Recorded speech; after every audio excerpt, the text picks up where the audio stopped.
केलेला आहे। फार कमी वेळ या ठिकाणी आपल्याकडे कीर्तनाचा राहिलेला आहे। माझी विनंती आहे या राहिलेल्या वेळेत आपण खऱ्या अर्थानं थोडंसं वडील या विषयावर बोलत या ठिकाणी सेवेला पूर्णविराम देणार आहे। हे कीर्तन 7 ते 9 होतं, पण ते थोडंसं लेट झाल्यामुळे 7:30 ते 9:30 असा वेळ झालेला आहे। पण जवळजवळ 9:30च्या जवळ येत या ठिकाणी सेवेला पूर्णविराम देणार आहे। मला थोडंसं या ठिकाणी छत्रपती शिवाजीराजे आणि धर्मवीर शंभूराजे सांगायचे।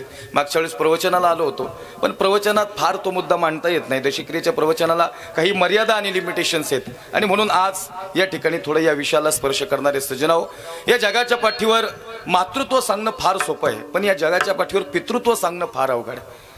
भाऊ, आई सांगणं आजपर्यंत प्रत्येक व्यक्तीला विचारलं तर तो भरभरून आईवर बोलल, कारण आईवर बोलण्यासारखं भरपूर आहे, पण बापावर बोलण्यासारखं फार कमी आहे। याचं कारण काय माहिती का?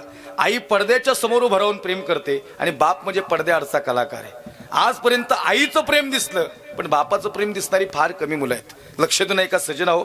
संतांनी बी तेच वर्णन केलं, धन्य माता आणि नंतर पिता, कवनाची माय, आणि संत सांगतात नंतर बाप। संतांनी आधी आई सांगितली आणि संतांनी नंतर बाप सांगितला। याचा अर्थ संतांनी बी आईला तेवढंच महत्व दिलं। सज्जनाओ, या ठिकाणी सांगायचं तात्पर्य असं आहे, संतोष महाराज साने गुरुजींनी बी श्यामची आई याच विषयावर या ठिकाणी प्रतिपादन केले, आणि म्हणून या ठिकाणी मातृत्व सांगणं फार सोपं आहे। पहा, आईने जे प्रेम केलं या जगाच्या पाठीवर आजपर्यंत कोणीच प्रेम केलं नाही। सज्जनाओ, मासाहेब जिजाऊंनी छत्रपती शिवाजीराजांना घडवलं, हे सूर्यप्रकाश इतकं सत्यच आहे। ऐका सज्जनाओ, आईसाहेब जिजाऊंनी छत्रपती शिवाजीराजांना घडवलं, हे सूर्यप्रकाश इतकं सत्य आहे।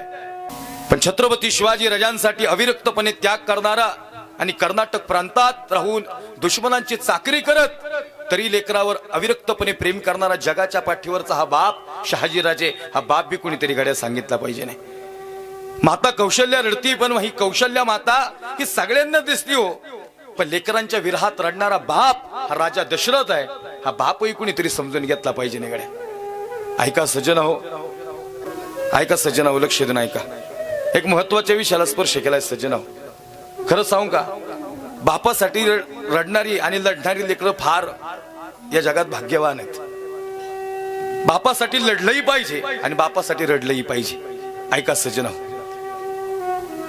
आई म्हणते माझ्या बाळाला निघू नका, ही दिसणारी देवकी ही सगळ्यांच्याच लक्षात आली हो, पण ढगांचा गडगडाट, पावसाची रिमझिम एवढं जबरदस्त खऱ्या अर्थानं वाट, तरी नाका डोळ्यात पाणी जाते, तरी टाचावरती करून जाणारा बाप हा वसुदेव आहे। हा बाप बी कुणाच्या तरी लक्षात आला पाहिजे नाही।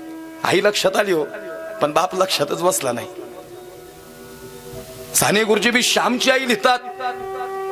अहो, शाळेत मुलांना विद्यार्थ्यांना लिहायला लावल्या, विद्यार्थी 99 विद्यार्थी माझी आई लिहितात, एकच येतो माझा बाप लिहिन। बरं, पोरांचंही बरोबर आहे, ती काय लिहित्यान बापावर? बापावर काय लिहितील? आई म्हणती पोरा इकडे जाऊ नको, नाही तर बाप हानीन बरं का। पोरग गप गुमान घरात बसते, नुसते बापाच्या गाडीचा आवाज आला की लगे वय उडून बसते। पोराला विचारलं काय झालं, म्हणजे बाप म्हातारा आले, लय खतरनाक आहे, त्याला जर कळलं ना मी अभ्यासाला नाही केला तर लय हानीन मला।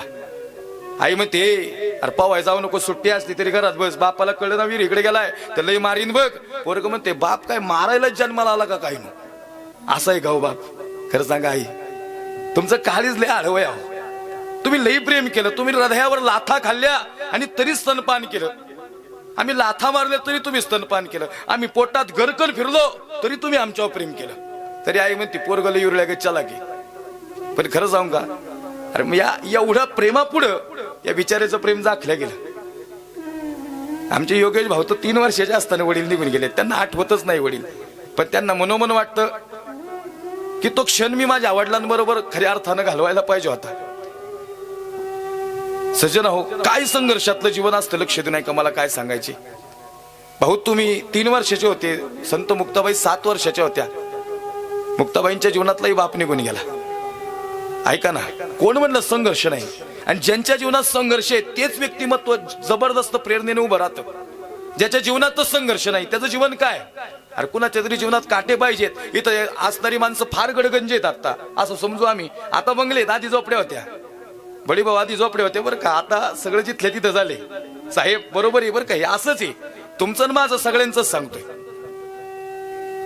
पण ज्यांनी या झोपडीचं परिवर्तन बंगलेत केलं ना, त्या पोरांना सॅल्यूट करावं लागेल।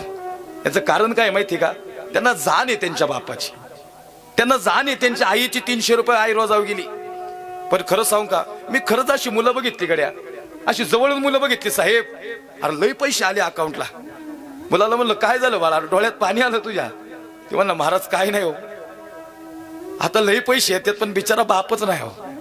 ज्यावेळेस पैसे नव्हते त्यावेळेस लय औषध पाणी करायचं होतं, पण म्हातारं लंगडत लंगडत शेताला जायचं, या बांधावनी त्या बांधावर जायचं.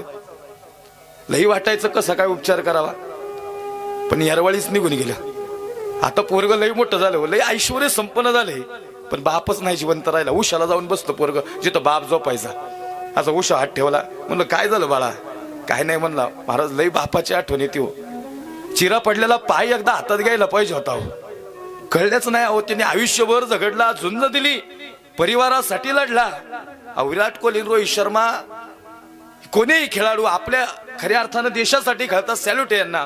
या स्टंप पासून त्या स्टंप पर्यंत निघाले. वर्ल्ड कपची मॅच होती गड्या, 1 रनावर मॅच येऊन थांबलेली, कोण जिकल काय माहिती गड्या. हातपाय थरथर कापत होते, मोठ्या स्क्रीनवर मॅच लागलेली, पण हा 1 रन महत्वाचा होता. खऱ्या अर्थानं हा 1 रन त्यासाठी त्या ठिकाणी फार महत्वाचा होता. पण खेळाडू पोहोचतो का नाही म्हणून दडदड वाचली. खेळाडू या स्टंप पासून त्या स्टंप पर्यंत पोहोचला, वर्ल्ड कप मिळाला. अखंड भारताने टाळ्या वाजवल्या. पण मला सांगा, तुमचं माझं म्हातारं, तुमचा माझा बाप या बांधावनी त्या बांधावनी घाला. लय हातपाय लटलट कापत होते. 2 दिवस सलाईन लावलेले आमच्यासाठी त्यांनी लावले होते. तुम्ही आधीचे दिवस आठवा. असाच येतो, त्यांनी सांगितल्या नाहीत तरी त्याच्या आयुष्यातल्या सगळ्याच गोष्टी आहेत तुम्हाला नाही सांगितल्या आम्हाला, पण कधी जुन्या गोष्टी सांगायला ते बसतात ना, आम्ही ऐकायला बसतो ना, खरंच विचार करतो गड्या कसे दिवस काढले असतील. या बांधावनी त्या बांधावनी घाला होता, त्याचे हातपाय थरथर काप धावणी घाला, त्याचे हातपाय थरथर कापत होते.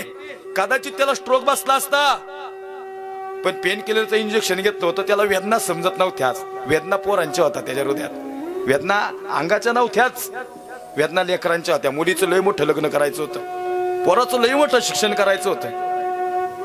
खरं सांगू का, विराट कोहली, रोहित शर्मा या स्टंप